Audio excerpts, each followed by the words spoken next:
Africa Climate Conversations. The podcast. Hello, I hope that you're keeping well.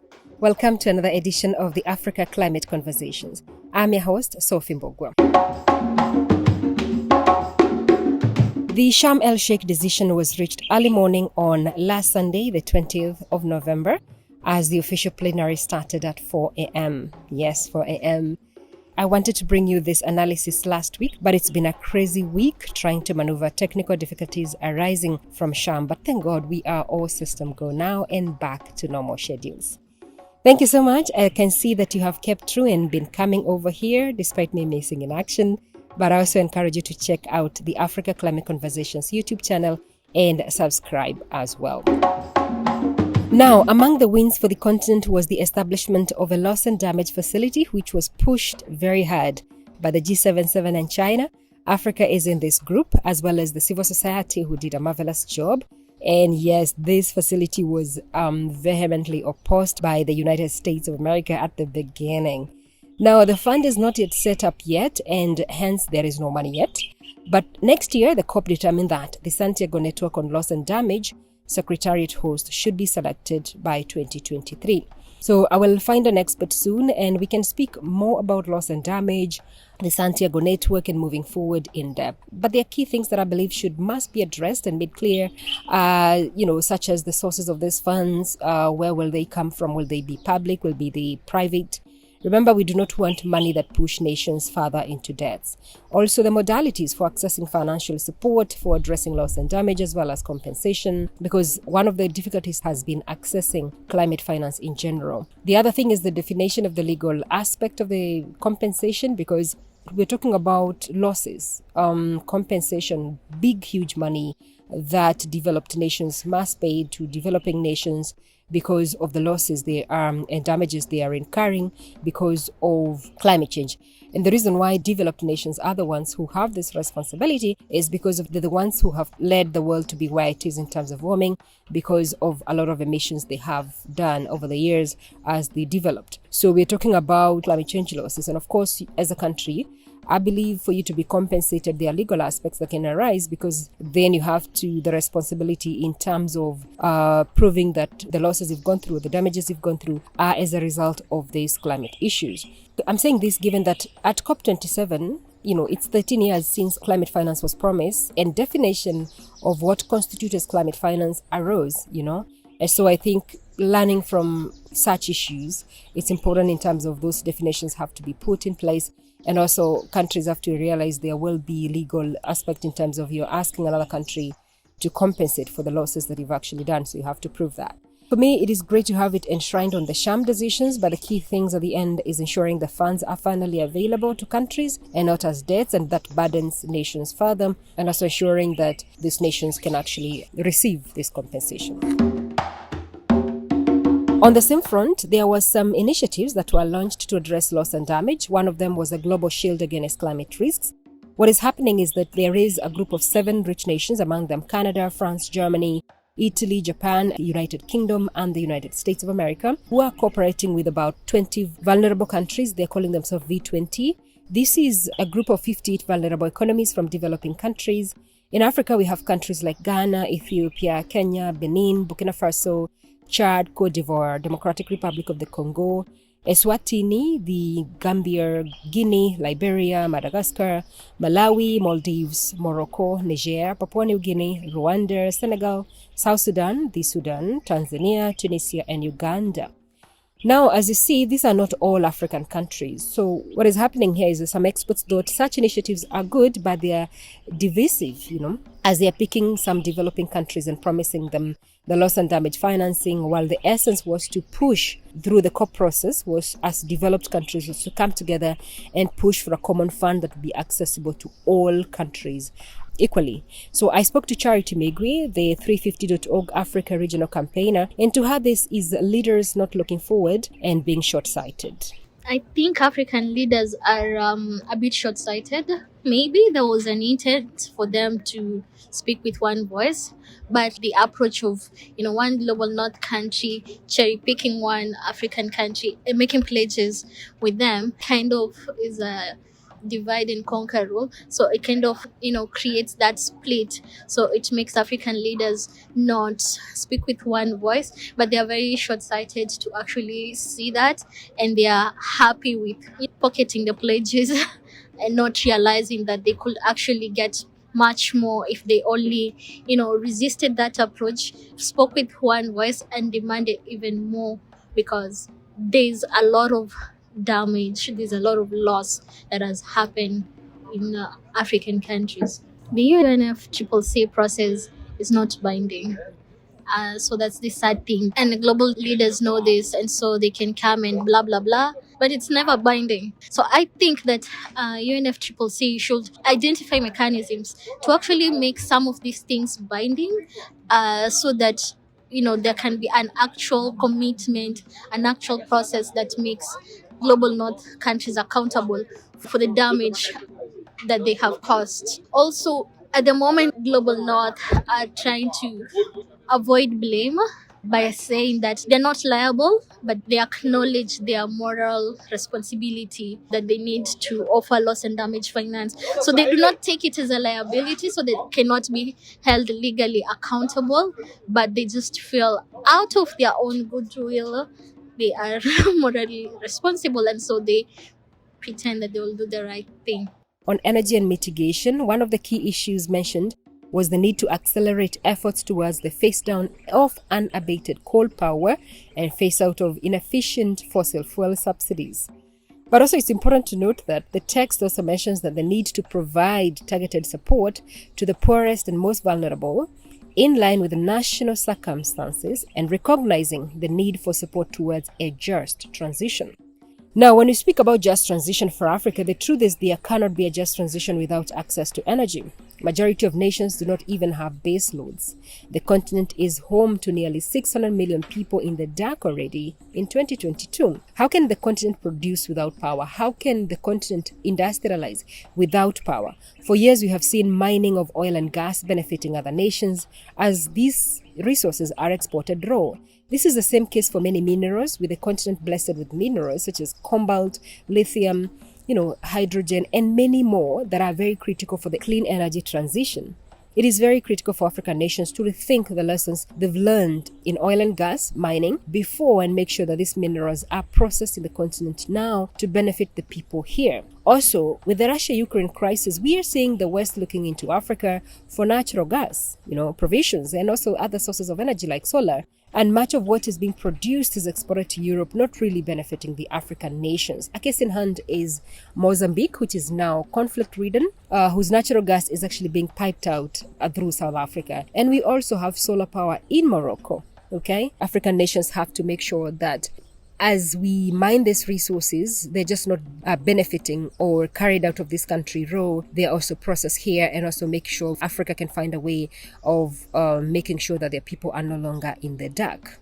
On adaptation, finally, there was a decision to initiate the development of a framework for the global goal on adaptation to be started through a structured approach under the Glasgow Sharm el-Sheikh work program next year in 2023. The hope is that the framework will be adopted during COP28. The global goal on adaptation is supposed to boost adaptive capacity, strengthening resilience, and reducing vulnerability to climate change. You can learn more about it by clicking on a link below the podcast, and you can check it. We did a podcast episode last year in November about the global goal on adaptation. On finance, the COP decided that the new collective quantified goal on climate finance will conclude in 2024, and that will take into account the needs and priorities of developing countries.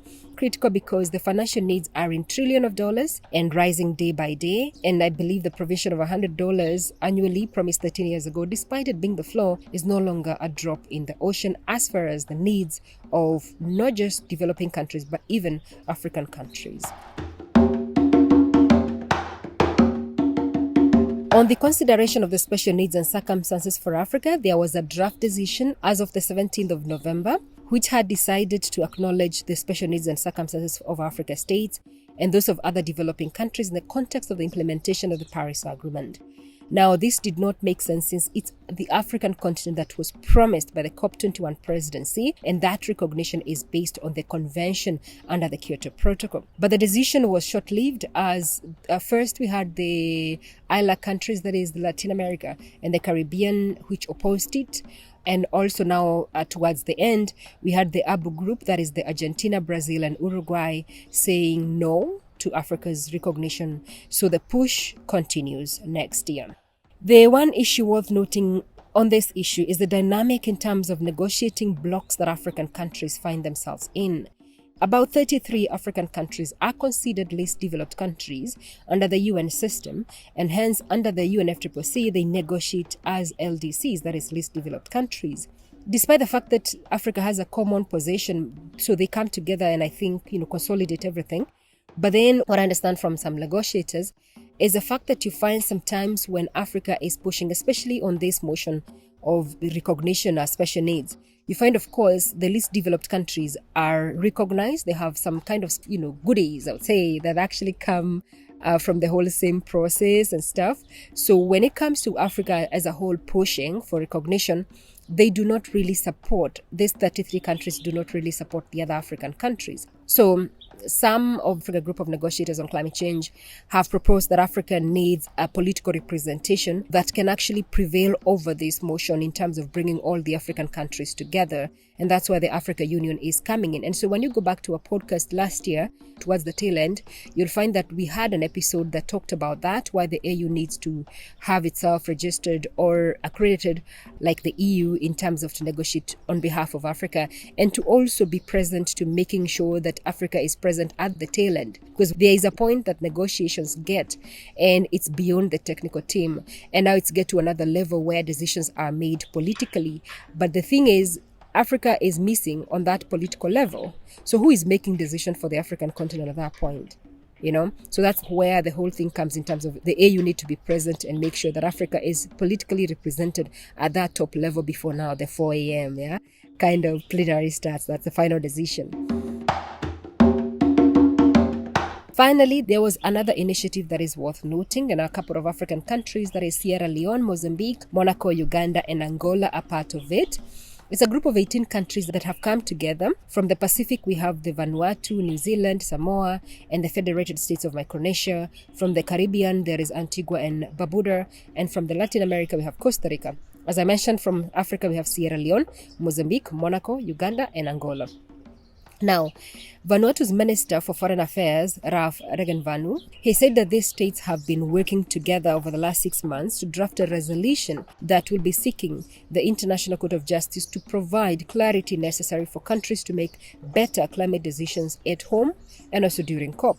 Now, the resolution will be presented at the United Nations General Assembly before the end of the year so that countries are given an opportunity to vote for it before it's actually taken to the ICJ. And here's Regenvanu on why these countries are seeking an advisory opinion from the International Court of Justice and why it's important. What we have seen this week is that negotiations are not working for the most vulnerable, largely because it is not clear what our obligations to each other and to our people are. We're operating in a complex world where the rule of international law is under constant threat.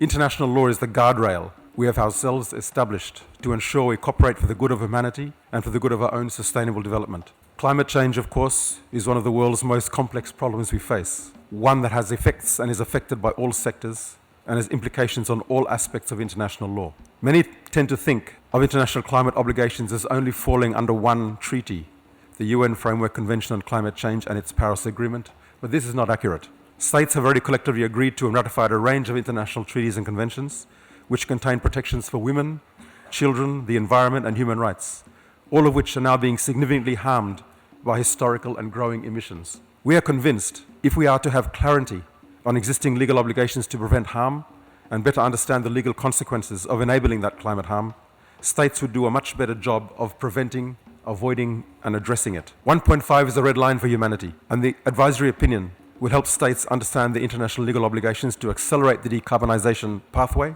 rather than by increasing supply of coal, oil, and gas.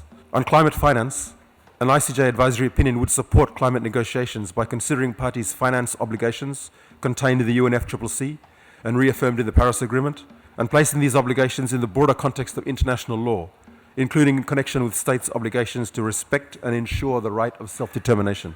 But most importantly, this advisory opinion will help states understand how they can apply human rights to obligations and protections to strengthening domestic policy and legislation on climate action. We put people, communities, and future generations at the heart and center of our state action. As you can see, this is not a court case. We are not blaming or shaming any state, but we are simply asking for clarity to help us all find a better way than where we are now. The climate crisis is just not about managing tons of carbon or degrees of Celsius. It is about addressing intergenerational equity and protecting the fundamental human rights of our people, who are now losing livelihoods and lives across the world. An advisory opinion of the ICJ would foster ambition in the actions taken by states, which is crucial for the success of the process set in motion by the Paris Agreement. At the same time, Joseph Morlin, the chair of the Alliance of Small Island States and the Minister of Health, Wellness and Environment from Antigua and Barbuda, noted the many other treaties existing, either dealing with climate, the environment, and human rights. Now, how do all of these complement one another for the common good? Here's Morlin on how this effort will help all these treaties support one another. Unfortunately, we have fallen into a practice of separating concepts into silos. We have a treaty regime for the climate, we have a treaty regime for the law of the sea, and we have a treaty regime for human rights. But yet we rarely examine how the obligations and rights of states and individuals are interlinked and build upon one another across these different silos. The moment of this advisory opinion is now. Recognition of these interlinkages by the ICJ, an acknowledgement of how obligations across the ecosystems of economic law, international law support one another, will no doubt help the cause of nations facing the adverse effects of climate change, and additionally, those nations seeking to increase their climate ambition. This initiative is complementary to the current international legal regimes that are already in existence and will help to move all climate ambition in the right direction. And that's all we had for you today. I'm hoping that with the crazy schedules ahead, I can manage to keep an eye on the UN Biodiversity Conference, COP27, that is happening in Montreal, Canada, between 7th to 19th December this year. And of course, I'll tell you a little bit about decisions being made there. This is critical because it affects our natural heritage in terms of our trees, in terms of herbs, and it's very important understanding the Nagoya Protocol and understanding in terms of biodiversity what is happening and what Africa is signing up to that can be taken out of this continent, and what we're talking about benefit sharing and stuff like that. So do not miss that. And I would encourage you to check our YouTube channel, and please subscribe if you haven't subscribed. Click on that notification bell on the Africa Climate Conversations YouTube channel to make sure you do not miss on this analysis. We are likely to do it there.